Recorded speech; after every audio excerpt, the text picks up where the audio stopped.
Hey guys, in today's video, I bring you an impactful story that will touch your heart. Let's meet Sawyer Finch, a man who, at the height of despair, tried to end his own life and ended up having a near-death experience that changed everything.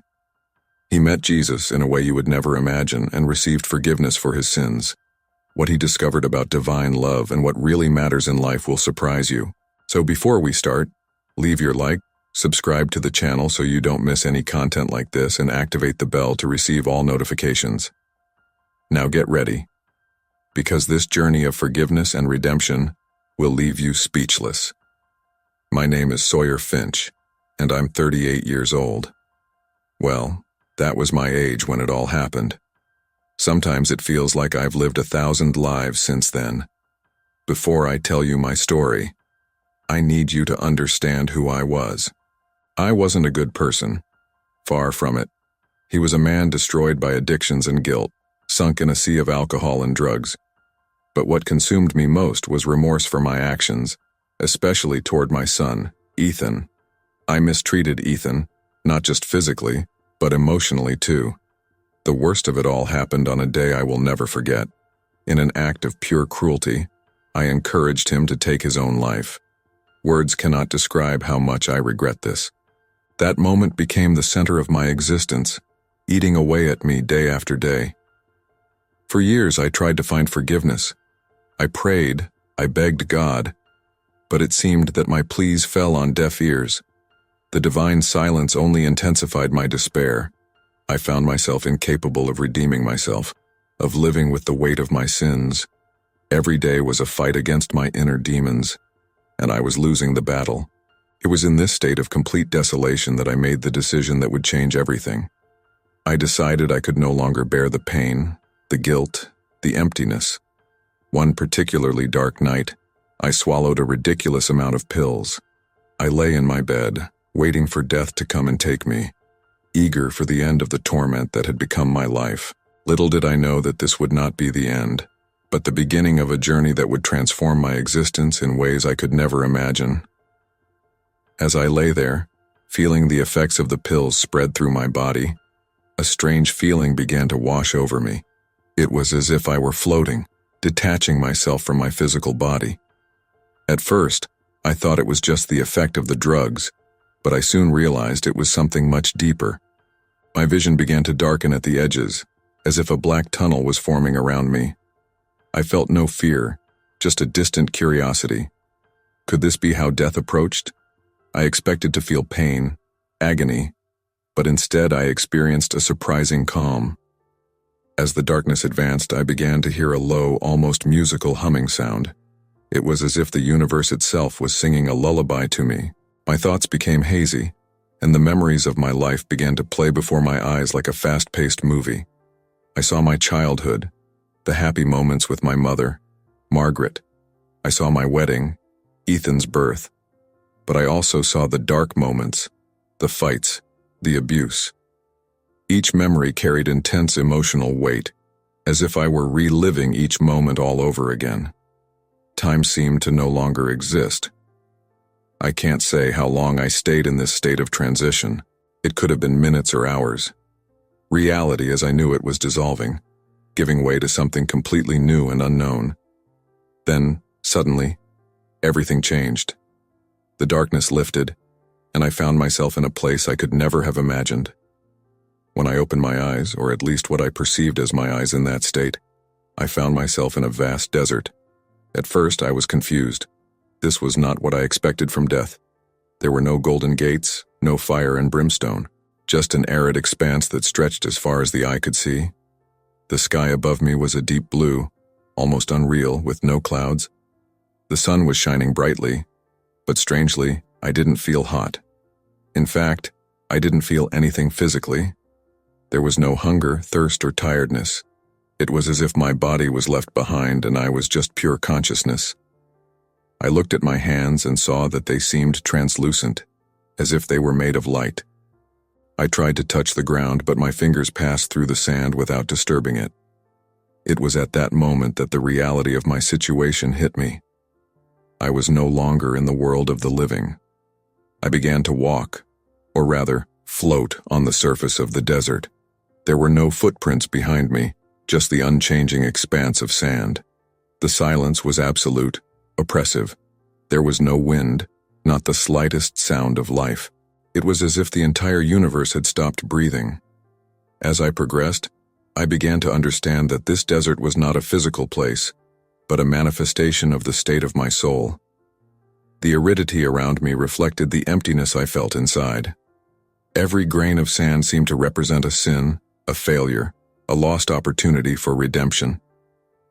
It was then that I realized this was my personal purgatory, a place between heaven and hell, where I would be judged not by a distant God, but by my own conscience. The vastness of the desert made me feel small, insignificant compared to the enormity of existence. As I walked aimlessly through this spiritual limbo, I began to reflect on my life. Every wrong choice, every cruel word, every act of selfishness weighed on me like never before. The solitude of the desert amplified my thoughts, forcing me to face the truths I had spent my entire life trying to avoid. As I wandered through the spiritual wilderness, something caught my attention. To my right, a familiar figure materialized. My heart, or whatever that essence was that constituted me at that moment, jumped. She was my mother, Margaret Finch. She looked exactly as I remembered. Perfectly coiffed gray hair, kind eyes, and that smile that always made me feel safe as a child. Margaret has always been a central figure in my life, someone I idolized and, at the same time, someone whose expectations I always feared not meeting. I approached her, eager for some kind of comfort, some guidance in this strange, desolate place. But she remained silent, her gaze fixed on a distant point. I followed his gaze and saw, in the distance, a barn surrounded by a white fence. It was a surreal sight in the middle of that infinite desert. Finally, my mother spoke. His voice was soft, almost a whisper, but carried with meaning that I couldn't fully understand. "Look, there's Jesus," she said, pointing toward the barn. I was perplexed. Why was my mother showing me this?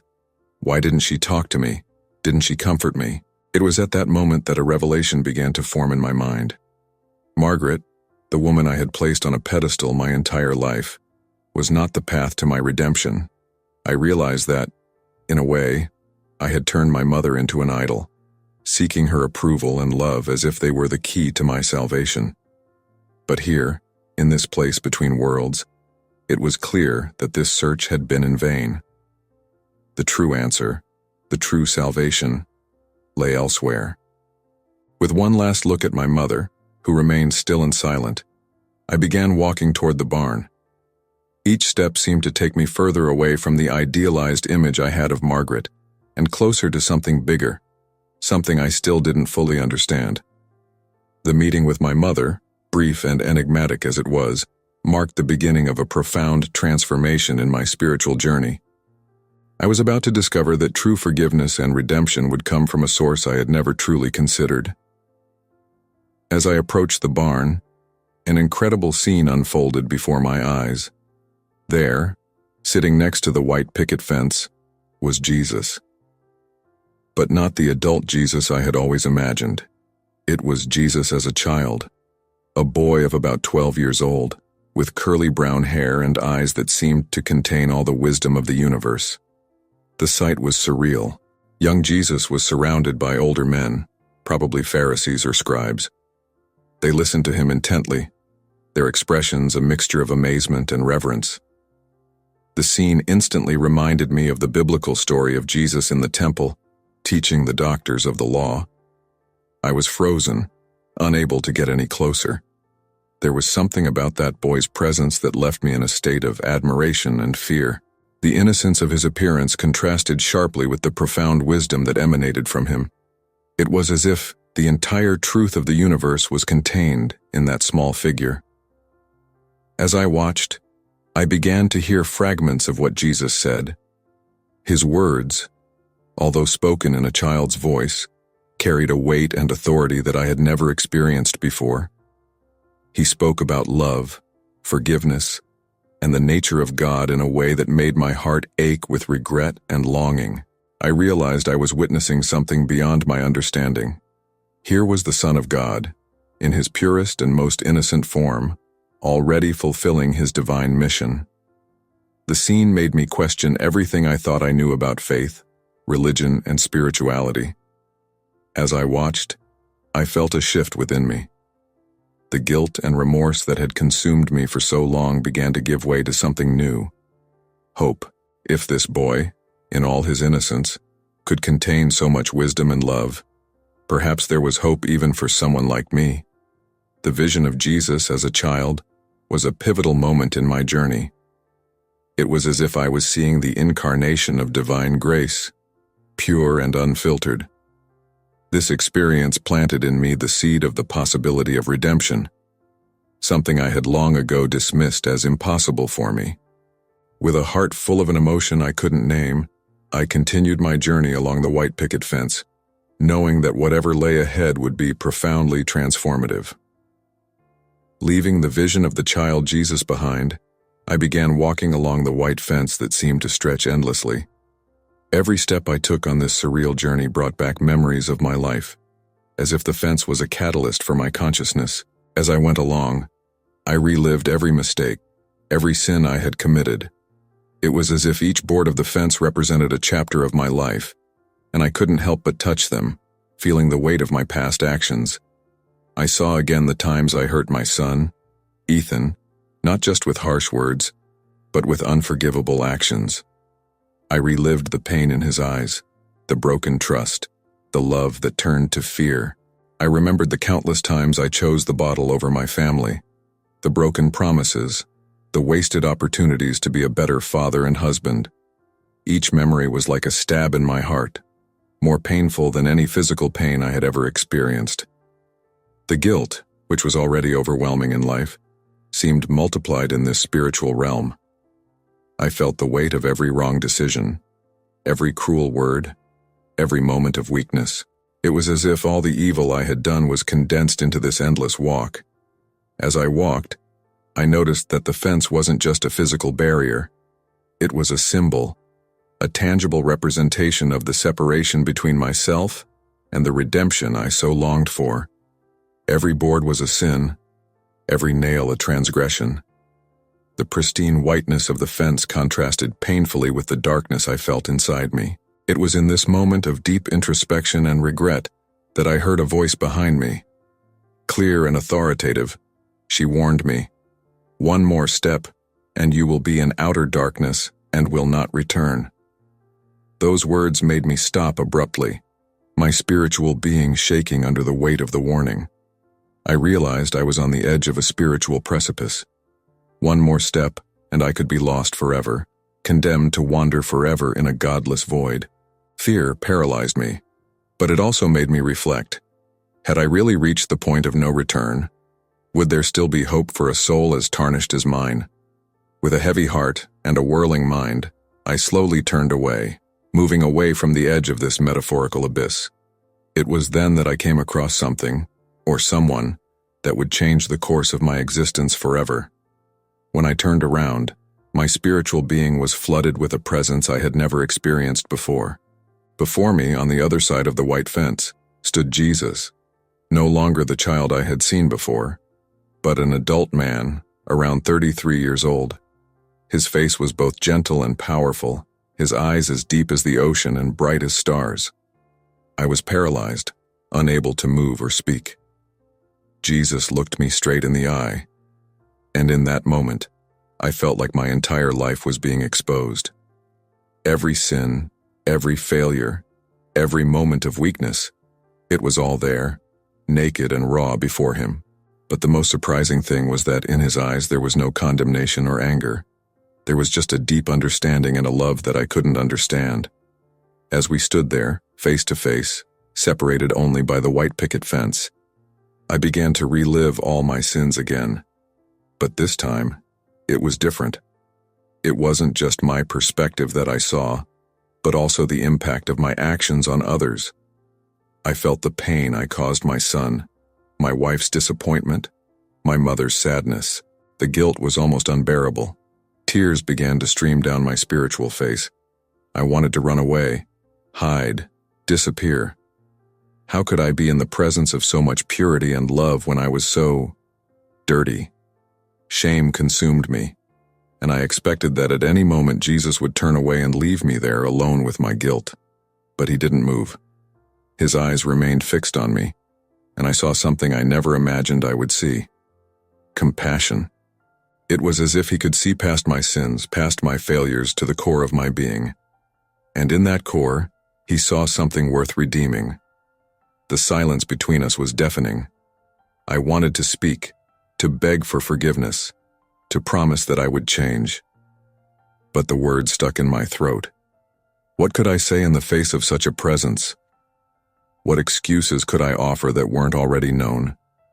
It was then that Jesus did something that changed everything, something I will never forget, no matter how many lives I live. In that moment of intense spiritual confrontation, when I felt more vulnerable and unworthy than I had ever felt, Jesus did something that transformed my existence.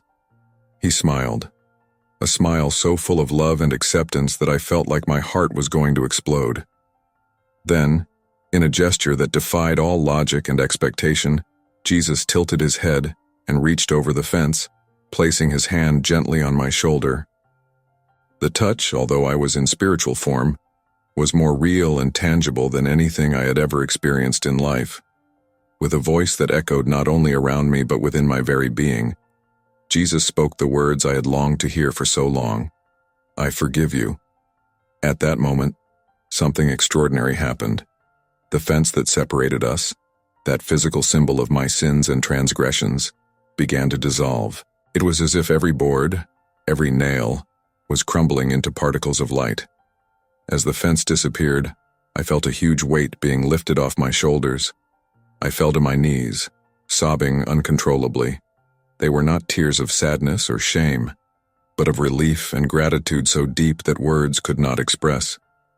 Years of guilt, remorse, and self-hatred were being washed away by a wave of love and acceptance that I never imagined possible. As I cried, I felt Jesus' arms around me.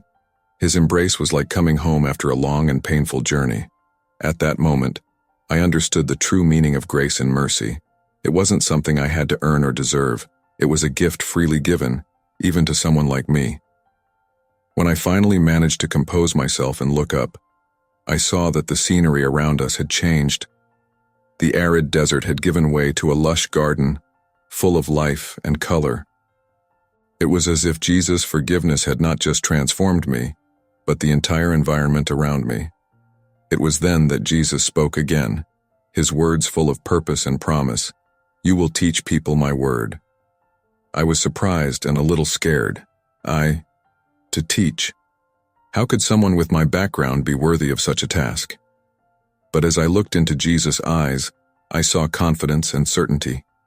He wasn't seeing me for what I had been, but for what I could become, and at that moment, I felt a determination rising within me. A desire to honor this incredible forgiveness and this second chance given to me. While I was still trying to process everything that was happening, Jesus began to explain something to me that would completely change my understanding of faith and spirituality. He spoke with a clarity and simplicity that contrasted with the depth of his words. Sawyer, he said, his piercing gaze fixed on me. The mission I'm giving you is not tied to a specific religion or set of rules. What I want you to understand and share with others is the importance of a personal relationship with me. I was confused. All my life, I had associated God and Jesus with churches, rituals, and doctrines. But here was Jesus, talking about something completely different. He continued, religions and denominations often divide people. They create barriers and cause my children to focus more on differences than on the love that should unite them. What I really desire is a direct, intimate connection with each human being. As Jesus spoke, I felt as if veils were being removed from my eyes. I began to understand that all my life I had been looking for God in the wrong places. I looked for him in buildings, in books, in rules, when in fact he was always there, waiting for me to simply open my heart. Many believe they need to be perfect to approach me, Jesus said, his voice full of compassion. But it's just the opposite. It's when they recognize their imperfection and come to me with open hearts that we can have a true relationship. At that moment, I understood that my journey of redemption was not about becoming religious or following a rigid set of rules. It was about opening my heart, being vulnerable, and allowing God's love, Jesus' love, to transform me from the inside out. Jesus then explained to me that my role would be to show people that his love transcends religious divisions, that no matter someone's background, history, or mistakes, everyone is invited to have a personal relationship with him. You have experienced my forgiveness and love firsthand, Jesus said. Now use your story to show others that there is no sin too great. There is no wrong beyond repair. My love and grace are available to all who come to me with a sincere heart.